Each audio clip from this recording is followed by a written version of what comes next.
ശബരിമലയിലെ അയ്യപ്പ ഭക്തരുടെ മിടിപ്പും കണ്ണീരും കലർന്ന കാണിക്കയായി അർപ്പിക്കപ്പെട്ട സ്വർണം കവർന്നെടുത്ത കേസിൽ ഒന്നാം പ്രതി ഉണ്ണികൃഷ്ണൻ പോറ്റിക്ക് കഴിഞ്ഞ ദിവസം ജാമ്യം കിട്ടി പുറത്തിറങ്ങിയിരുന്നല്ലോ. സത്യം പറഞ്ഞാൽ ഇത് കേവലം കോടതിയുടെ ഒരു സാധാരണ നടപടിയാണെന്ന് കരുതുന്നവർക്ക് തെറ്റി എന്ന് തന്നെ പറയാം. ഇതിന് പിന്നിൽ പിണറായി സർക്കാരിന്റെ കൃത്യമായ ആസൂത്രണവും ഒത്തുകളിയുമുണ്ട്. ഉണ്ണികൃഷ്ണൻ പോറ്റിക്ക് ജാമ്യം കിട്ടി എന്ന് കരുതി അയാൾ കുറ്റക്കാരനല്ല എന്നല്ല അതിനർത്ഥം. ഈ കേസ് അങ്ങനെ വിട്ടുകളയാനും നമുക്ക് കഴിയില്ല എന്നതാണ് സത്യം. ഈ കേസിന്റെ അന്വേഷണത്തിൽ കോടതിയുടെ മേൽനോട്ടം ഉണ്ടായിരുന്നിട്ടും പ്രതി എങ്ങനെ ജാമ്യം നേടി എന്നതാണ് നമ്മൾ ചർച്ച ചെയ്യേണ്ടത്. പോലീസ് കോടതിയിൽ സമർപ്പിച്ച റിപ്പോർട്ടുകൾ പ്രതികളെ സഹായിക്കാൻ വേണ്ടിയുള്ളതായിരുന്നു.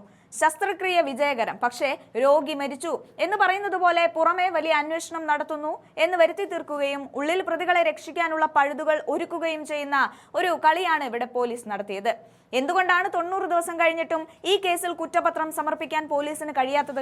നിയമത്തിന്റെ പഴുതുകൾ ഉപയോഗിച്ച് പ്രതിക്ക് സ്വാഭാവിക ജാമ്യം വാങ്ങി നൽകാനുള്ള CPM സർക്കാരിന്റെ ഗൂഢതന്ത്രമാണിത്. ഉണ്ണികൃഷ്ണൻ പോറ്റി ജയിലിനുള്ളിൽ കിടന്നാൽ പല ഉന്നതരുടെയും പേരുകൾ പുറത്തു വരും എന്ന ഭയം മുഖ്യമന്ത്രിയുടെ ഓഫീസിനെ വേട്ടയാടുന്നുണ്ടായിരുന്നു. ആ ഭയമാണ് ഈ ജാമ്യത്തിന് പിന്നിലെ പ്രേരക ശക്തി.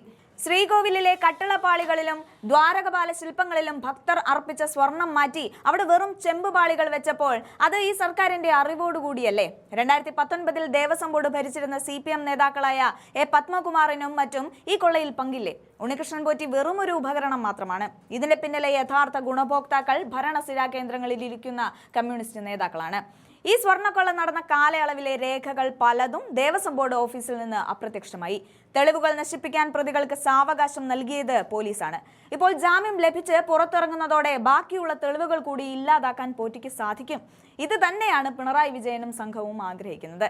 അയ്യപ്പന്റെ സ്വർണം കട്ടവർ എത്ര ഉന്നതരായാലും അവരെ നിയമത്തിന് മുന്നിൽ കൊണ്ടുവരണം. ഈ കേസ് CBIക്ക് വിടാൻ സർക്കാർ മടിക്കുന്നത് എന്തുകൊണ്ടാണ്? CBI വന്നാൽ കടകംപള്ളി സുരേന്ദ്രൻ അടക്കമുള്ള അന്നത്തെ മന്ത്രിമാരിലേക്ക് അന്വേഷണം നീളുമെന്നത് ഇവർ ഭയപ്പെടുന്നുണ്ട്. ഉണ്ണികൃഷ്ണൻ പോറ്റിയെ പുറത്തിറക്കി കേസ് ഒതുക്കി തീർക്കാമെന്ന് കരുതിയെങ്കിൽ നിങ്ങൾക്ക് തെറ്റി. കേരളത്തിലെ ലക്ഷക്കണക്കിന് അയ്യപ്പ ഭക്തർ ഈ നീതികേട് കാണുന്നുണ്ട്.